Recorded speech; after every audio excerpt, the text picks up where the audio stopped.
بسم اللہ الرحمن الرحیم۔ سامعین، اس سے پہلے ہم نے ایک سریہ کے متعلق بات کی تھی جو 6 ہجری میں پیش آیا۔ یہی 6 ہجری کے اندر ربیع الاول کے ابتدا ہی میں غزوہ بنی لحیان پیش آیا۔ اس کی پیش آنے کی وجہ یہ تھی، جناب رسول اللہ صلی اللہ علیہ وسلم بنفس نفیس خود ہی حضرت خبیب اور حضرت عاصم اور دیگر شہداء اکرام کا بدلہ لینے کے لیے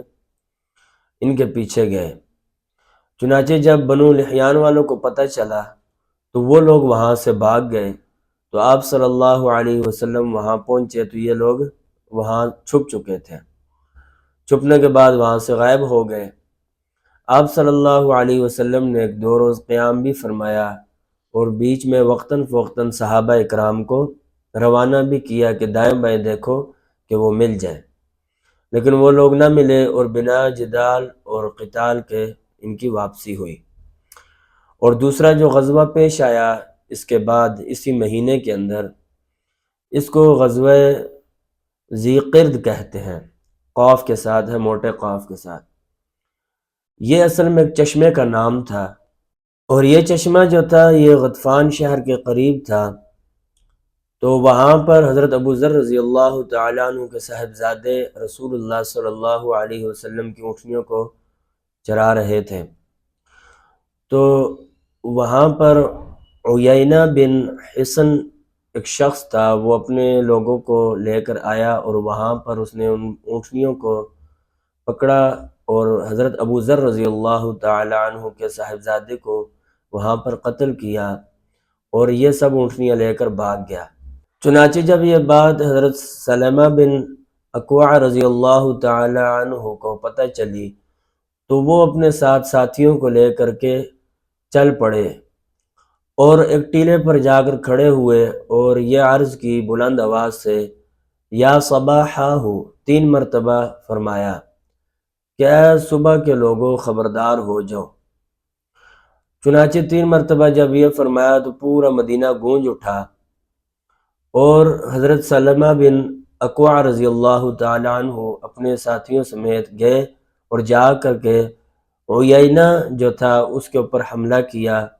اور اس طریقے سے یہ اونٹنیاں تمام کی تمام واپس لی۔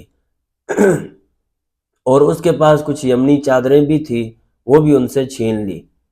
اور چھین کر واپس تشریف لائے صحابہ اکرام، اور تمام اونٹنیاں بھی لے کر واپس تشریف لائے۔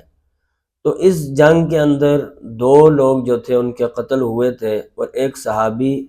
جو تھے وہ شہید ہوئے تھے۔ جب حضرت سلمہ بن اکوع رضی اللہ تعالیٰ عنہ واپس تشریف لائے تو لا کر کے جناب رسول اللہ صلی اللہ علیہ وسلم بھی اپنے صحابہ کو ساتھ لے کر کے چل پڑے تھے، لیکن ان لوگوں کا کام تمام کر دیا تھا، یعنی کفار کا۔ تو صحابہ اکرام جو پہلے موجود تھے، بعد میں جناب رسول اللہ صلی اللہ علیہ وسلم کو جب پتہ چلا تو وہ وہاں پر پہنچے، لیکن وہ لوگ کچھ کو تو قتل کر دیا تھا اور کچھ وہاں سے بھاگ گئے تھے اور اونٹنیاں ان سے واپس لے لی تھی۔ تو ایک صحابی جو شہید ہوئے تھے تو حضرت سلمہ رضی اللہ تعالیٰ عنہ نے فرمایا کہ اللہ کے حضور مجھے اجازت دیجیے اور میں جاؤں، جا کر کے ان کو پیاسا چھوڑ آیا ہوں، انہیں واپس لے آؤں، اور میرے ساتھ اور بھی صحابہ اکرام کو بھیجیں کہ میں جا کر کے ان کو قتل کروں اور پکڑ کے لاؤں کفار کو۔ تو آپ صلی اللہ علیہ وسلم نے اس وقت فرمایا تھا، یا ابن الاکوعی ملکت فاسجع، کیا اکوا کے بیٹے جب تو قابو پا لے تو پس تجھے چاہیے کہ تو نرمی اختیار کر، یعنی اب تو ہمیں اونٹنیاں مل چکی ہیں، اب زیادہ ان کے اوپر جا کر قتل و قتال کرنے کی ضرورت نہیں ہے۔ چنانچہ آپ صلی اللہ علیہ وسلم وہاں پر قیام رہے 5 دن، اس کے بعد وہاں سے واپسی ہوئی، اور 5 دن جو وہاں پر قیام فرمایا، اسی موقع پر ہی آپ صلی اللہ علیہ وسلم نے صلاۃ الخوف بھی پڑھی تھی۔